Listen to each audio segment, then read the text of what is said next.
지난주 암송 말씀, 쉬운 말씀인데 쉬우면서도 잘 이렇게 잘 안 외워지는 그런 말씀인 것 같기도 하고, 또 죄의 삭슨 사망이라는 시작 때문에 그런지 마음이 좀 부담이 되기도 하는 그런 말씀인데요. 로마서 6장 23절 같이 암송해 보겠습니다. 죄의 삭슨 사망이여, 하나님의 은사는 그리스도 예수 우리 주 안에 있는 영생이니라. 로마서 6장 23절 말씀. 아멘. 죄의 삭슨 사망만 있으면 우리에게 소망이 없습니다. 그러나 우리가 예수 그리스도를 바라보고 믿고 의지하며 나아갈 때 하나님이 주시는 이 영생의 축복이 있음을 소망 삼고 믿음으로 승리하시기를 바랍니다. 같이 하실까요? 성화를 위한 고뇌. 우리는 앞에서 하나님이 우리에게 선물로 주신 하늘로부터 내려온 의에 대해 살펴보았습니다. 우리는 죄에 빠져서 우리 힘으로는 도저히 자신을 구할 수 없었습니다. 그러나 하나님은 저와 여러분을 긍휼히 여기셔서 두 번째 아담 예수 그리스도를 보내주셨습니다. 그러므로 말미암아 저와 여러분의 죄 문제를 해결해 주셨습니다. 또한 놀랍게도 하나님은 죄 문제를 온전히 해결하신 예수님과 우리를 의인으로 봐주십니다. 그러므로 우리는 그분으로 말미암아 구원을 얻었고 하나님의 자녀가 되었으며 하나님 앞에서 의인이 되었습니다. 그렇다면 이제 우리의 구원은 다 끝난 것일까요? 예수님을 믿고 그분과 동일시 되어 의롭다함을 받았으니 구원을 완성한 것인가요?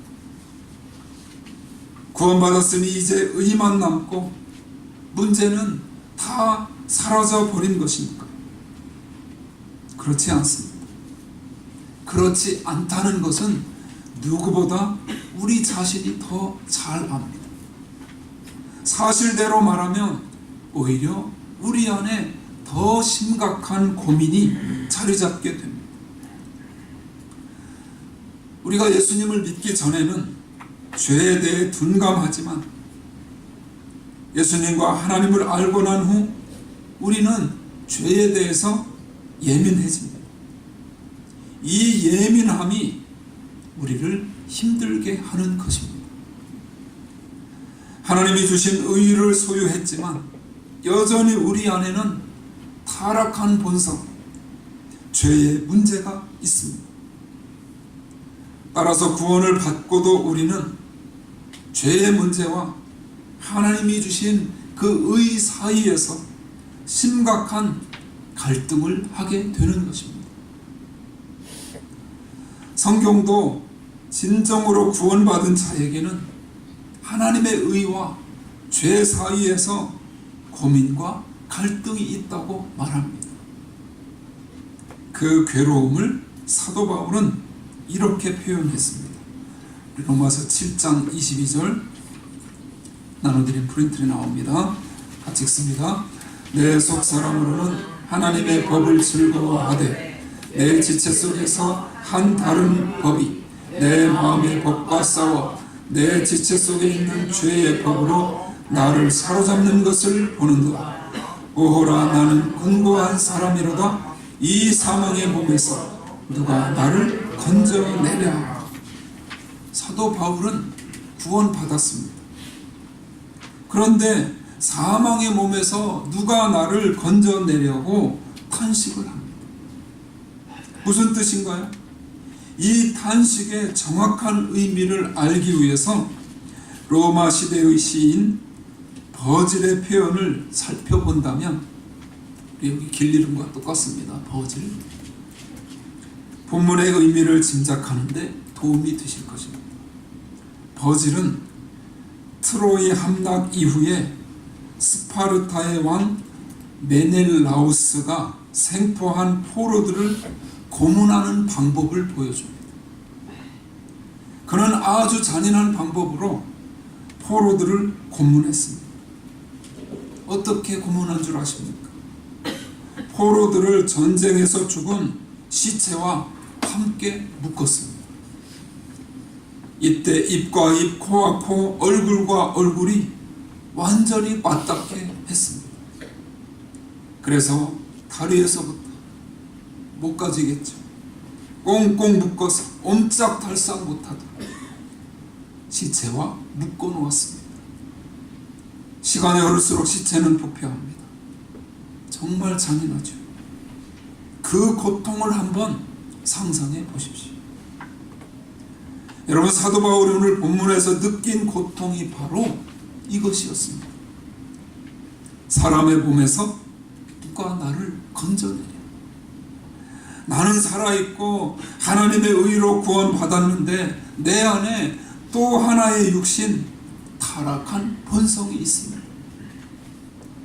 이렇게 사도 바울은 여전히 썩어 있는 본성과 함께 살아가야 하는 그 고통을 사망의 몸으로, 그런 자신을 곤고한 사람으로 표현한 것입니다. 이것이 바로 우리가 느끼는 고통입니다.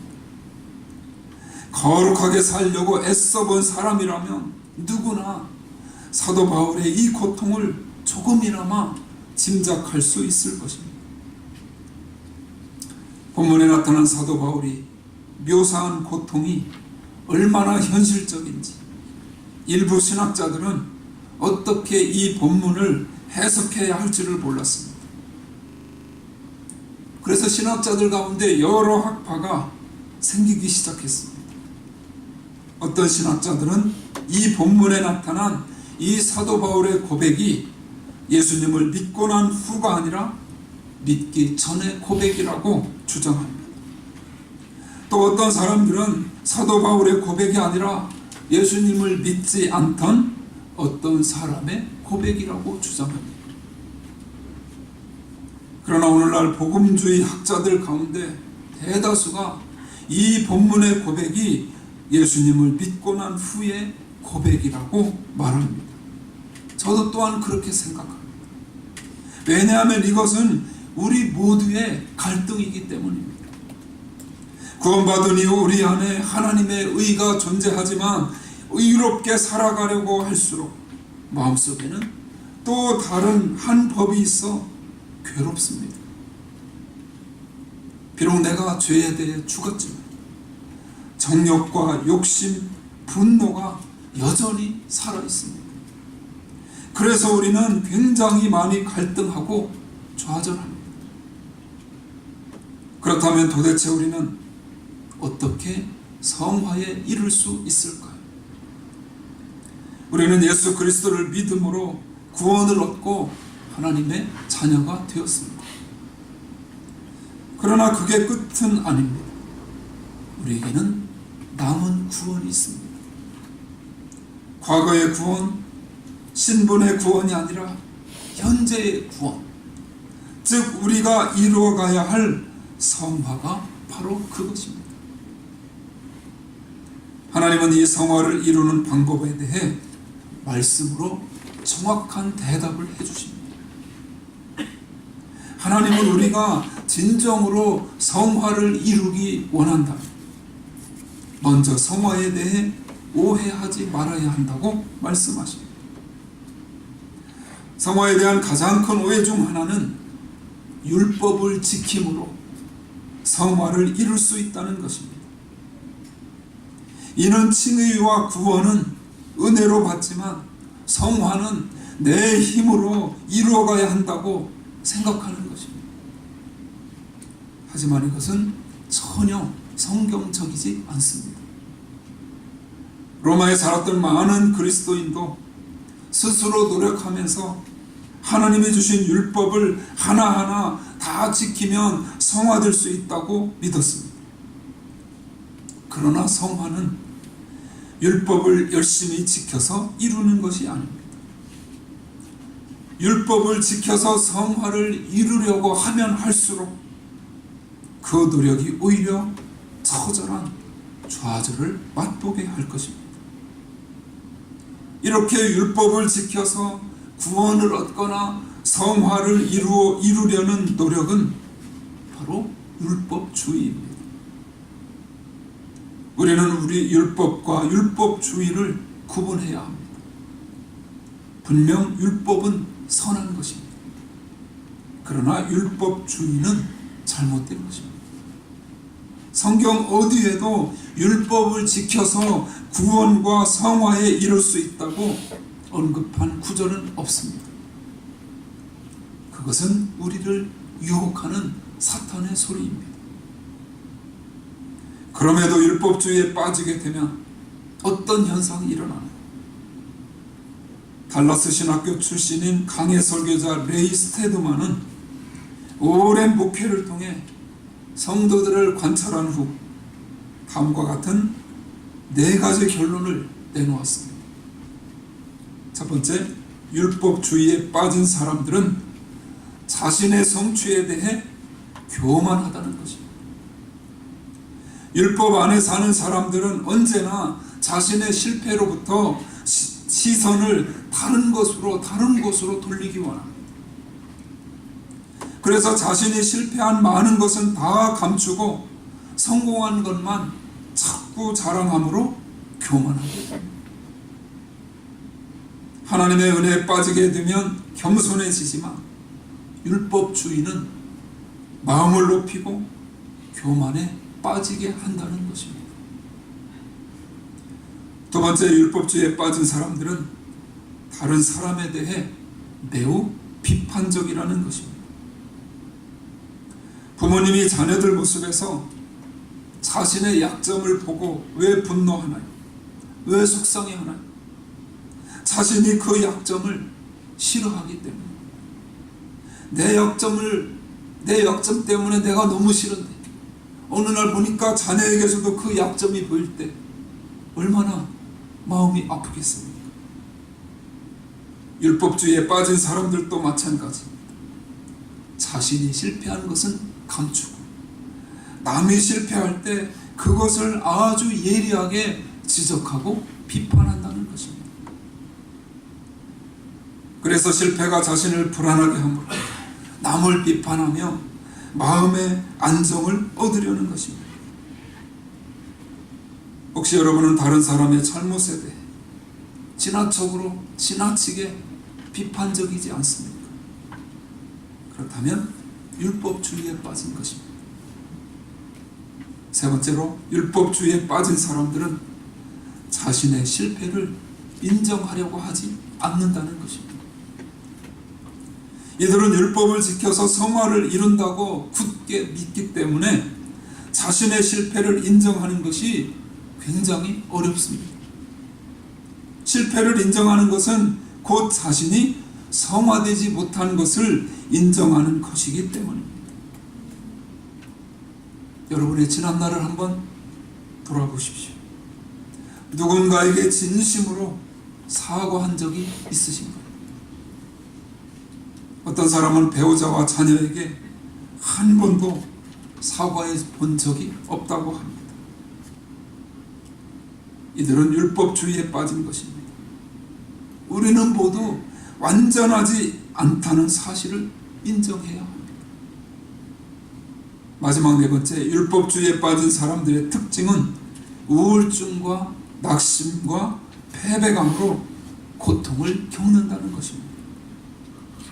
가면을 쓰고 살아도 나는 안 돼라는 패배감에 젖어 있습니다. 그런 면에서 이제 성화에 대한 오해를 우리는 중단해야 합니다. 율법을 지키는 율법주의를 통해서는 결코 성화될 수 없다는 사실을 잊지 마시기 바랍니다. 그러므로 우리가 성화를 이루기 위해서는 율법과 신자의 관계를 이해해야 합니다. 그러면 도대체 신자와 율법의 관계는 어떤 것인가요? 하나님은 말씀을 통해서 자세히 설명하십니다. 사도 바울은 6장에서 우리가 죄에 대해 죽었다고 선포하고 7장에서는 우리가 율법에 대해 죽었다고 선포합니다. 그는 율법과 우리의 관계를 분명하게 설명하기 위해서 우리가 잘 아는 법 하나를 이야기합니다. 7장 1절 말씀 우리 같이 읽으실까요? 형제들아 내가 법 아래 자네에게 말하노니 너희는 그 법이 사람이 살 동안만 그를 주관하는 줄 알지 못하느냐. 이 법은 어떤 법인가요? 사람이 살아있는 동안만 효력이 있는 법이라고 말씀합니다. 이어서 2절 3절 같이 한번 읽으시죠. 남편이 있는 여인이 그 남편 생전에는 법으로 그에게 매인받으니 만일 그 남편이 죽으면 남편의 법에서 벗어나느니라. 그러므로 만일 그 남편 생전에 다른 남자에게 가면 음녀라. 그러나 만일 남편이 죽으면 그 법에서 자유롭게 되나니 다른 남자에게 갈지라도 음녀가 되지 아니하느니라. 여러분, 결혼은 두 사람을 법적으로 묶는 효력이 있습니다. 특히 고대 근동에 살았던 여성들은 혼인의 법에 아주 강하게 묶여 있었습니다. 남자들은 여자를 원하면 하나 둘 더 얻을 수도 있었지만 여자들은 꿈도 꿀 수 없는 일이었습니다. 결혼하는 그 순간부터 여자는 평생 남편에게 강하게 묶여 있어야 했습니다. 여자가 남편에게서 벗어나는 길은 오직 한 가지, 남편이 죽는 것이었습니다. 남편이 죽으면 비로소 여자는 혼인의 법에서 자유롭게 되었습니다. 여기에서 남편은 율법을 말합니다. 그렇다면 아내는 누구인가요? 바로 우리 그리스도인을 말합니다. 그러나 이 7장에서는 적용이 좀 다르므로 신중하게 해석해야 합니다. 이 본문에서 죽는 것은 누구인가요? 율법이 아닌 우리 그리스도인입니다. 사도 바울이 혼인의 법을 통해서 우리에게 이야기하고자 하는 핵심은 하나입니다. 누군가 죽으면 법적 구속에서 벗어난다는 사실. 여기서 죽음이 우리를 법적 구속에서 벗어나게 한다는 것만 적용하고 다음 절로 넘어가야 합니다. 4절 말씀을 같이 읽습니다. 그러므로 내 형제들아 너희도 그리스도의 몸으로 말미암아 율법에 대하여 죽임을 당하였으니 이는 다른 이 곧 죽은 자 가운데서 살아나신 이에게 가서 우리가 하나님을 위하여 열매를 맺게 하려 함이라. 본문을 통해 바울은 율법과 우리의 관계를 설명하면서 성화를 이루기 위해 우리가 해야 할 중요한 것을 설명합니다. 우리는 율법을 지켜서 성화를 이룰 수 없습니다. 왜 그런가요? 율법이 잘못되었기 때문인가요? 율법이 과연 악한 남편인가요? 사도 바울은 이에 대해 설명합니다. 율법이 나쁜 것이 아니라 우리 안에 있는 죄의 정욕이 문제라고 증거합니다. 5절 말씀을 같이 읽으시죠. 우리가 육신에 있을 때에는 율법으로 말미암는 죄의 정욕이 우리 지체 중에 역사하여 우리로 사망을 위하여 열매를 맺게 하였더니 이 율법으로 말미암는 죄의 정욕을 보십시오. 7절부터 10절까지 계속 나열해 주고 있습니다. 문제는 율법이 아니라 내 안에 있는 죄의 정욕입니다. 그러므로 죽어야 할 것은 율법이 아니라 내 안에 정욕인 것입니다. 바로 이것이 율법주의의 문제입니다. 그러므로 우리가 율법으로 구원을 얻거나 성화를 이루려고 하면 할수록 어떻게 되나요? 그 율법을 통해 죄가 역사한다고 말씀합니다. 우리 모두 경험해 보지 않았습니까? 우리가 이전에는 모르고 그냥 살다가 어느 날 하나님의 말씀을 듣고 그것이 죄라는 것을 깨닫게 됩니다. 하지만 보지 말아라, 보는 것도 죄다라고 하면 더 보고 싶어집니다. 왜 그렇습니까?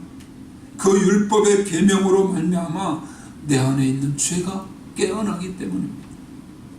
그래서 율법을 통해서는 그 누구도 결코 성화를 이루어낼 수 없는 것입니다.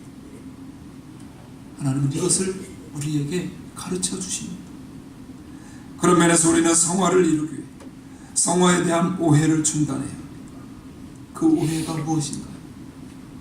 율법을 통해 결코 성화를 이룰 수 없다는 것입니다. 그렇다면 이제 우리는 어떻게 해야 합니까? 예수 그리스도와 친밀해져야 합니다. 이것이 하나님의 말씀을 통해 우리에게 주시는 메시지입니다. 하나님은 예수 그리스도와 친밀해져서 성화를 이루라고 말씀하십니다. 여러분, 혼인관계의 비유를 생각해 보십시오. 남편이 죽은 여인이 법적으로 자유를 얻은 것처럼 우리는 율법에 대해 죽었습니다. 우리는 예수님이 십자가에 달려 돌아가실 때 죄와 율법에 대해 죽은 것입니다. 예수님은 십자가에서 우리의 죄를 대속하시고 율법의 요구를 이루셨습니다. 그러나 우리 자신이 죽지 않고 율법의 요구를 이루지 못함으로 예수님이 십자가에서 죽으신 것입니다. 그래서 그 모든 율법에서 우리를 해방시켜 주셨습니다. 율법의 구속에서 풀려난 것입니다. 율법에 대하여 우리는 죽은 것입니다. 다시 말하면 우리는 율법을 지켜서 구원을 얻을 필요가 없습니다. 만일 우리가 여전히 율법을 통해 구원을 얻어야 하는 상황이 있다면 그것은 잘못된 것입니다. 그 이유는 우리 가운데 그 누구도 율법을 다 지킬 수가 없기 때문입니다. 그러나 예수님이 율법의 요구를 이루셨다. 이제 우리는 그 율법의 요구에 대해 죽었습니다. 우리와 율법의 관계는 끝이 났습니다. 그래서 우리는 율법을 통해 구원의 성화를 이루어갈 필요가 없습니다. 물론 여전히 율법은 선하고 우리는 하나님의 율법을 지키며 살아가야 합니다. 하지만 이제는 그 율법을 통해 구원을 받거나 성화를 이루는 것이 아니라 예수 그리스도와 친밀한 관계를 맺음으로 성화를 이루어 나아가야 할 줄로 믿습니다. 그래서 사도 바울은 우리가 율법에 대해 죽은 이유를 이렇게 설명합니다. 4절 중간에 보시면 다른 이 곧 죽은 자 가운데서 살아나신 이에게 가서 그랬죠. 바로 부활하신 그리스도에게 가서 그런 말입니다. 우리가 하나님을 위하여 열매를 맺게 하려 함이라. 무슨 열매가요? 성화의 열매입니다. 성화를 이루게 하려 함이라고 말씀하는 것입니다. 결국 우리가 율법에 대해 죽은 이유는 죽으시고 부활하신 예수 그리스도에게로 나아가기 위함인 것입니다. 그리고 그 결과는 하나님을 위한 열매입니다. 이 내용과 관련해서 예수 그리스도와 친밀해져서 성화를 이루는 것, 율법을 지켜서 성화를 이루는 것에 대해 잘 설명한 이야기가 있습니다. C라는 여인이 있었습니다. L이라는 남자가 어느 날 그 여자를 보고 한눈에 반해서 열심히 따라다닙니다. 처음에는 거들떠 보지도 않았는데 이 남자가 얼마나 지극정성으로 따라다니던지 10번 찍어 안 넘어가는 나무 없다고 여자의 마음이 흔들렸습니다. 저희하고도 좀 비슷합니다. 결국 그와 결혼했습니다. 그런데 이 엘이라는 남자는 한두 달은 친절했습니다. 그러나 몇 달이 지나자 본색을 드러내는데 어느 날 여자의 일과표라면서 쪽지를 내밉니다. 새벽 5시 기상. 그러면서 여러 가지 실천 사항들을 자세히 써놓았습니다. 여자는 안 할 수 없어서 아침부터 저녁까지 일과표를 열심히 지킵니다. 일을 다 마치고 나면 거의 자정이 다 되어서 잠자리에 들 수 있었습니다. 정말이지 지옥이었습니다. 아무리 잘해도 칭찬하지 않고 늘 실수하는 것만 지적하며 몰아붙이는데 도저히 살 수가 없었습니다. 그래서 여자는 견디다 못해 작정 기도에 들어갑니다. 뭐라고 기도한지 아십니까? 주여, 저 인간을 데려가 주옵소서. 이런 기도 함부로 하면 안 됩니다. 작정 기도를 했더니 어떤 일이 일어난 줄 아십니까? 하나님이 긍휼히 여기셨는지 그 여자의 기도를 들어주셨습니다. 어느 날 남편이 죽었습니다.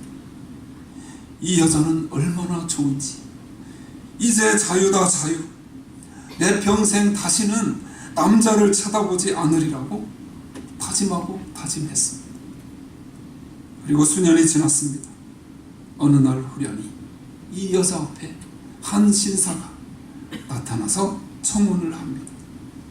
남자는 쳐다보지도 보지도 않겠다고 했는데 왠지 그는 달라 보였습니다. 마음이 설레고 가슴이 콩닥거리기 시작했습니다. 둘은 사랑에 빠졌고 결국 결혼했습니다. 이 남자는 제이라는 신사였습니다. 여자는 너무 행복했습니다. 그는 전혀 구속하지 않았습니다. 늦잠을 자는 날이 있으면 깨우기는커녕 다가와서 피곤하지 더 자라고 말합니다. 여기도 저희하고 좀 비슷합니다. 그러던 어느 날 이 여인은 벽장 속을 청소하다가 종이 한 장을 꺼 찾아내고 깜짝 놀랍니다. 그것은 전 남편이 자신에게 짜준 일과표였습니다. 새벽 5시부터 밤 12시까지 1시간도 쉴 수 없는 일과표였습니다. 그 일과표를 쳐다보던 여인은 다시 한번 깜짝 놀랍니다. 그 일과표를 보며 자신의 지금 생활을 비교해보니 놀랍게도 자신이 그 일과표대로 살고 있는 것이었습니다. 차이가 무엇인가요? 과거에는 그렇게 죽도록 괴로웠는데 지금은 정말 행복하고 기뻤습니다. 바로 자발적으로 헌신하는 것입니다. 이 C라는 여인은 그리스도인, 즉 저와 여러분입니다. L이라는 전 남편은 율법입니다.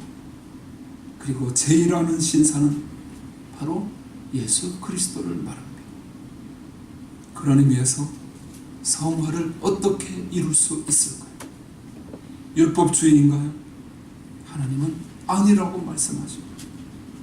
그저 예수님과 친밀하라고 하십니다. 어떻게 친밀할 수 있는지 요한복음 15장에서 너무나도 자세하게 우리에게 말씀해 주시고 있습니다. 1절, 2절, 4절, 5절 좀 긴데요.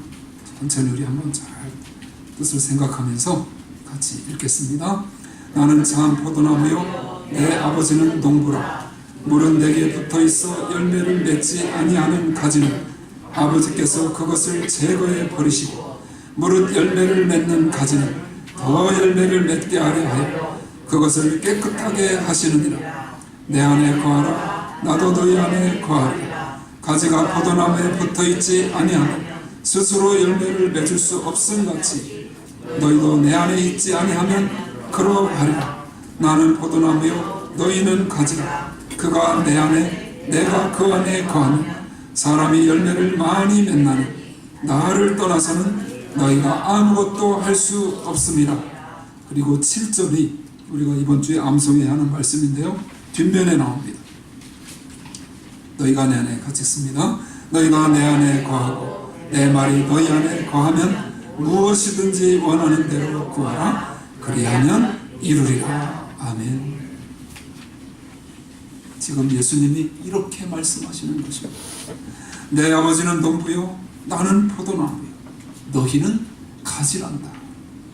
가지는 포도나무에 붙어 있기만 하면 된단다. 아무 걱정할 거 없단다. 내 안에 거하렴. 너희가 내 안에 거하고 내 말이 너희 안에 거하면 너희의 기도가 반드시 이루어질 거야. 너희는 많은 열매를 맺게 될 거야. 그렇게 말씀하시는 것입니다. 사랑하는 여러분, 성화의 방법은 예수님께 나아가는 것입니다. 그리고 주님과 함께 사귀는 것입니다. 주님과 친밀해지는 것입니다. 여러분, 은혜는 자유입니다. 은혜가 우리의 죄를 더할까요? 그렇지 않습니다. 율법을 지켜서 성화를 이루려고 하는 자들과 은혜 안에 있는 자들 중에 누가 더 헌신하면서 풍성하게 살아갈 수 있을까? 말할 것도 없이 은혜 안에 있는 자들입니다. 그러므로 그리스도와 친밀한 관계가 여러분 모두를 성화시킬 줄로 믿습니다. 우리 모두 주님을 열심히 사랑하는 가운데 그런 은혜를 놀랍게 체험하게 되시기를 주님의 이름으로 축원합니다.